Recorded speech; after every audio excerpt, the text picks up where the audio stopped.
Previously on episode 2, Winifred trained her team well and she was thrilled with the spunk they were showing. Newly hatched Tonitru was a force to be reckoned with, and he loved it when she let him have a jolt of her own lightning to charge him up. He was quite the spirited little sheep. Winnie was learning a lot about her Pokemon as they trained.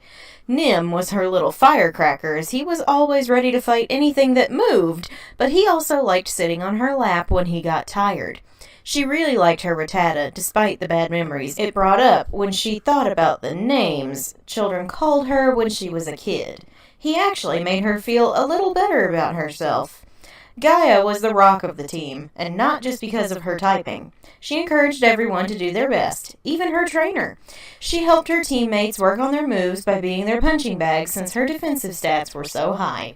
Mavis and Laurium bonded over their mutual poison typing and liked to spar with each other when they weren't sharing berries or napping together. Winifred couldn't help chuckling at the budding romance between her bat and her plant, but it was kind of cute. As for Wildfire, he was her constant companion. He stayed by her side whenever he wasn't battling, warmed tea for her, and napped with his head resting on her knee. Winifred loved him very much. She knew she might as well make the best of her situation, since she was going to be here for a while. That night, as she settled into her room at the Pokemon Center, Wildfire climbed into bed with her and curled up beside her on one side, and Nim popped up by her head and laid down. Tonitru actually had a boost from Gaia as he took a place behind Winifred's knees. Mavis, Laurium, and Gaia slept on the rug by the bed.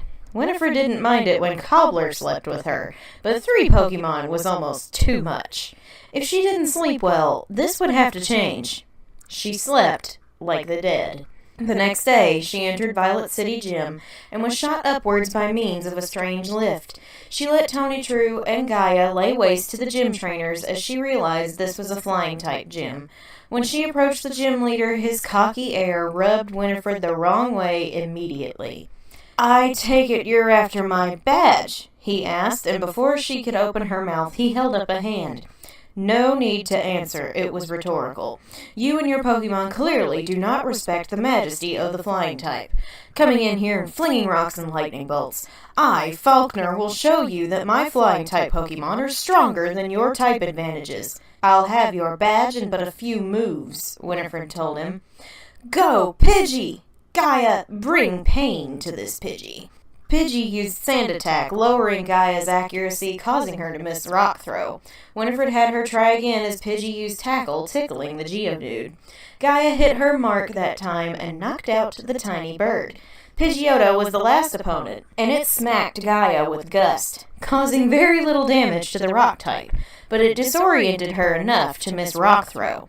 Gaia recovered long enough to take another Gust, but this time she smashed Pidgeotto with her Rock-type attack, plunging it into yellow. Gust slammed into Gaia again, spinning her round and round. "Gaia, use Rock Throw and follow the wind's pattern," Winifred shouted over the vortex. Gaia heard her and obeyed. She charged her attack, swung alongside the vortex current, and slammed her power into the Pidgeotto. The winds petered out as the flying type hit the floor, and Gaia flexed her rocky muscles. Winifred smirked at Faulkner as Gaia floated over for a pat on the head. Faulkner exhaled angrily, called his bird back to its ball, then walked over to her. "How many turns was that?" Winifred asked him. "I count 5. "You beat my father's beloved bird Pokemon," he grumbled. "Well, that explains everything." Winifred rolled her eyes. "Thy chances would have been better had thou used Pokemon of thine own.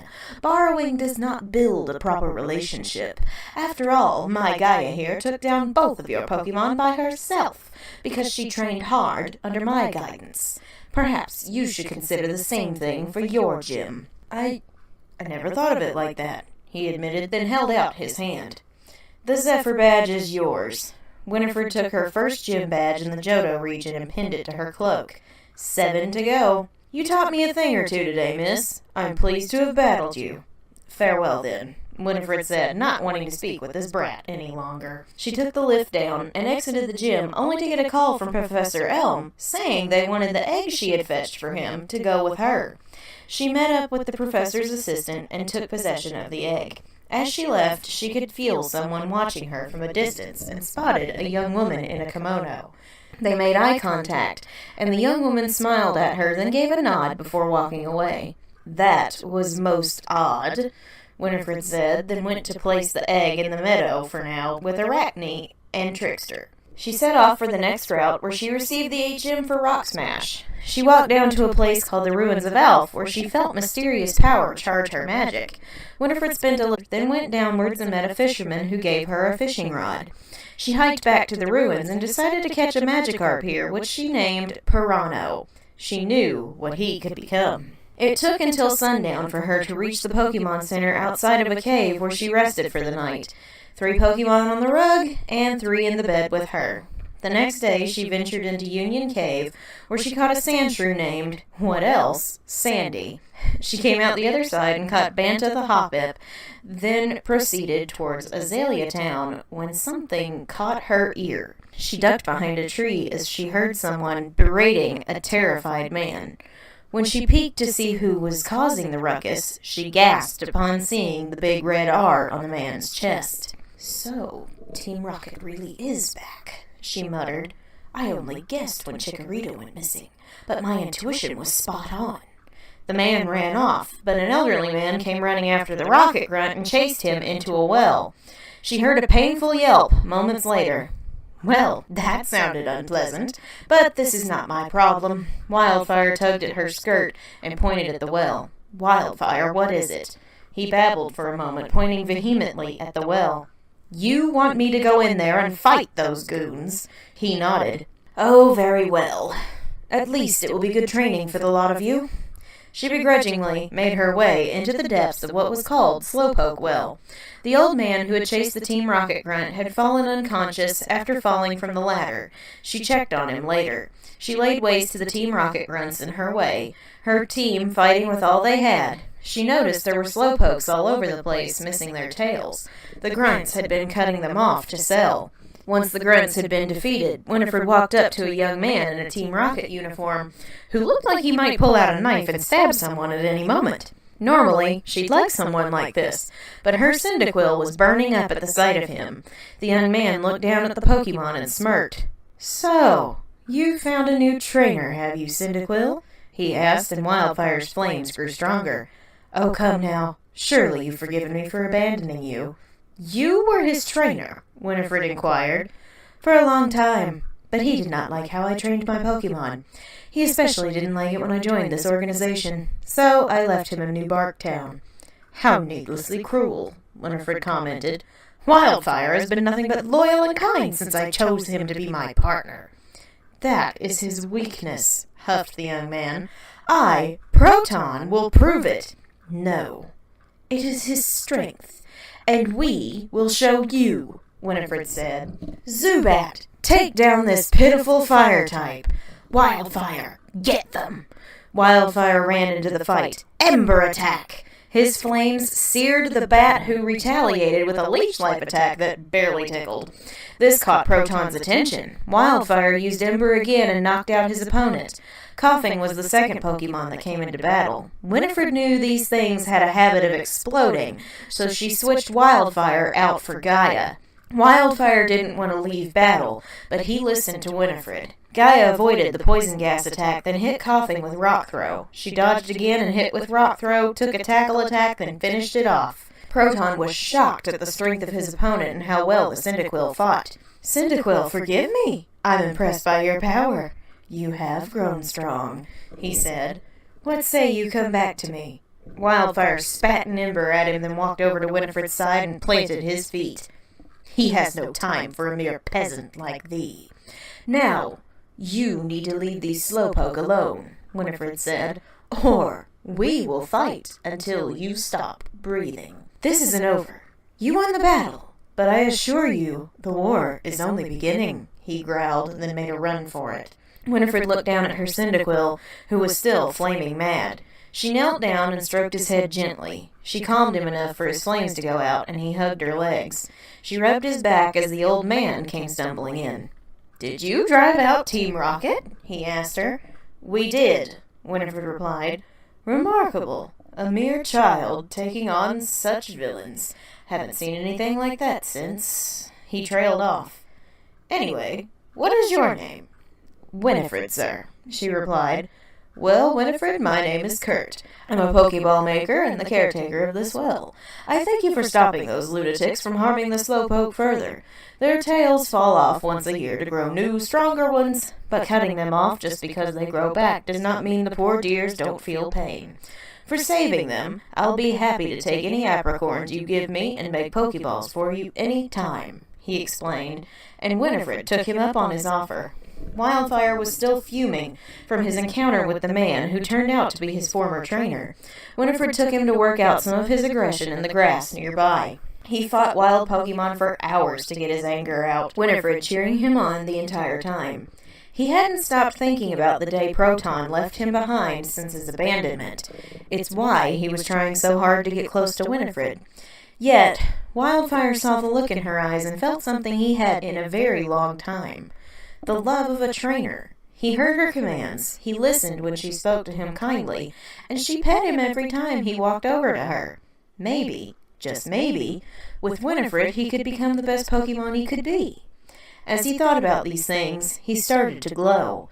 Winifred gasped as she saw her Cyndaquil evolve before her eyes. Quilava has been registered to your Pokedex, beeped her pocket guide. Wildfire! Thou hast evolved so soon! She exclaimed as he came bounding over to her. She caught him in a hug as he leapt. I am proud of thee, and together, if we ever come across those foul Team Rockets again, we'll put them in their places, I promise. You will never answer to those fools again. Wildfire grinned and licked her face. He finally had the right trainer. The training didn't stop as Azalea Town held a gym. Winifred and Wildfire put the team through their paces, and another surprise graced them. Tonatru, after a throwdown with some angry Zubat, glowed brightly and evolved too. Flaffy has been registered to your Pokedex. Tonatru had been following Wildfire around since he hatched. When Wildfire evolved, he felt compelled to grow strong enough to do the same.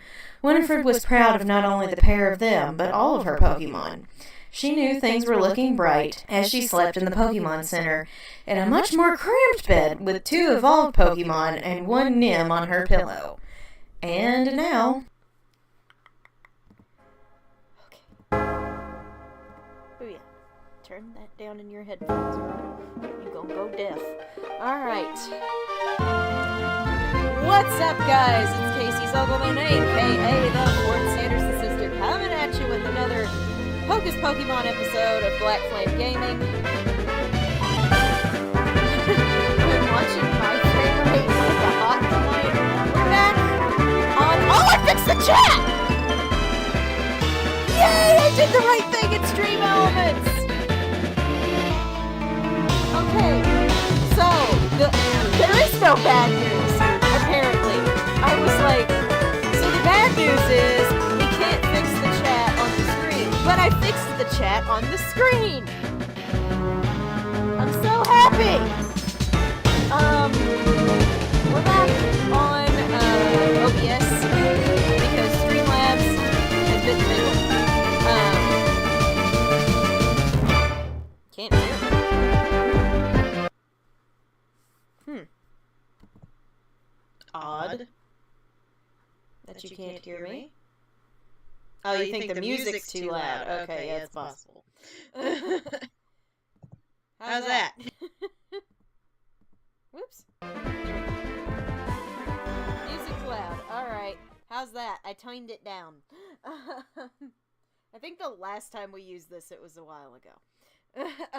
But Streamlabs has bit the big one, which is ironic considering it happened the same way last year, because apparently it hates Winifred for some reason. That said, I fixed the stuff. We're back. The frame rates are okay. We may still have a glitch here or there. Not gonna guarantee it's gonna be flawless, but you know what? OBS has yet to steer me wrong. So I did some training off screen. Oh, there's an echo. Hold on. Why is there an echo? Better? Oh, okay.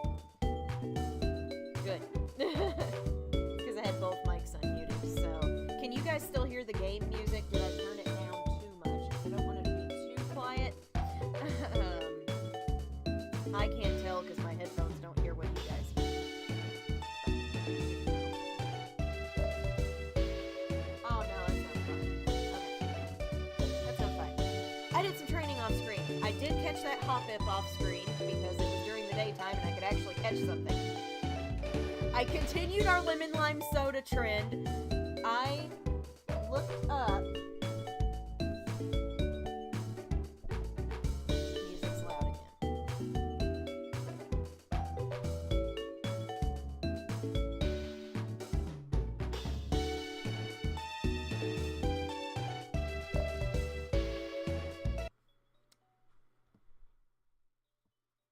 Alright, let's try that.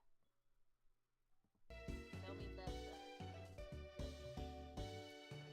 I literally haven't messed with these things since friggin'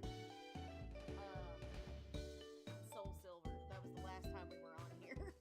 That was the last time we were on OBS, and it was like the beginning of Soul Silver. I'm gonna get us logged out of the PC.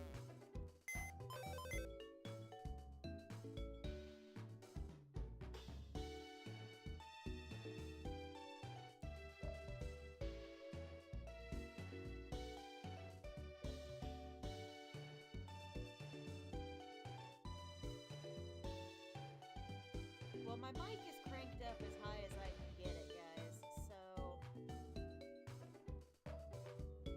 that's about as good as I can get it.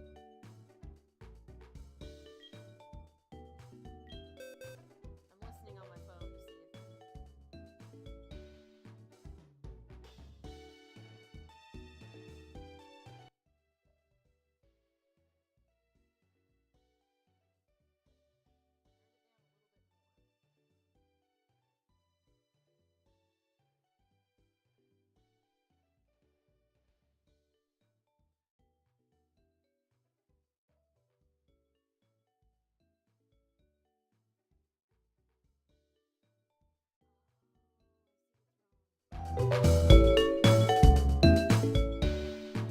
I see what's wrong, guys.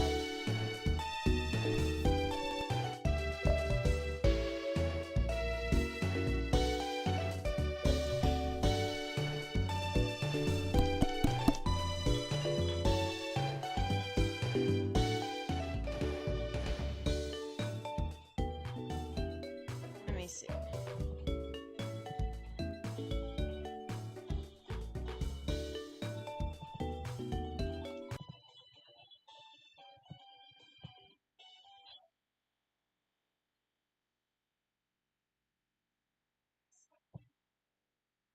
Maybe that'll help.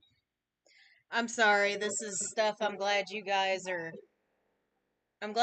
telling me what's up, but I mean, I don't know how much I can do. I'm sorry, this is stuff I'm glad you guys are telling me what's up, but I mean, I don't know how much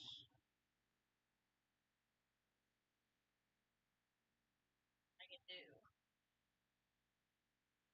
Also, we're having glitches, so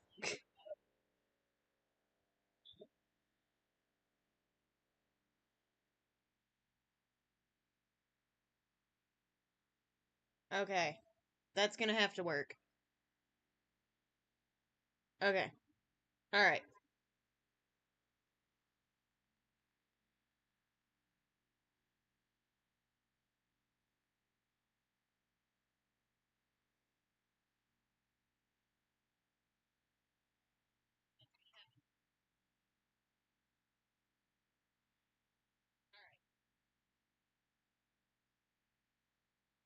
Alright, do y'all hear any music now from the game? Because I don't.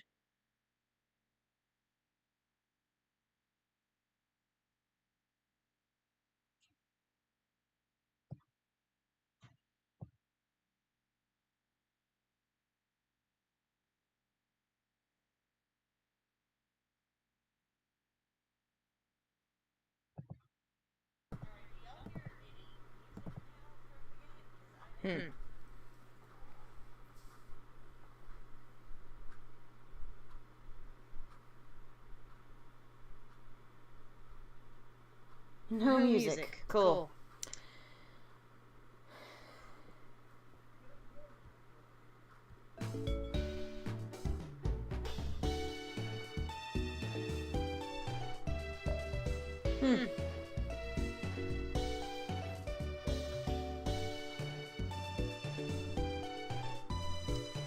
Well, we may have to go musicless tonight.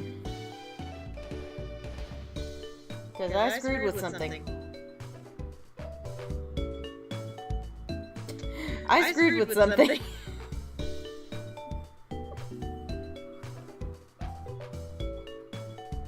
Oh, I think I fixed it.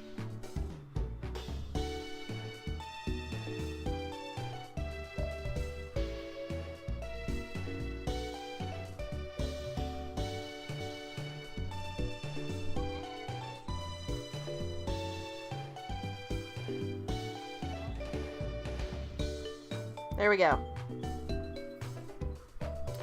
Audio issues. Gotta love them.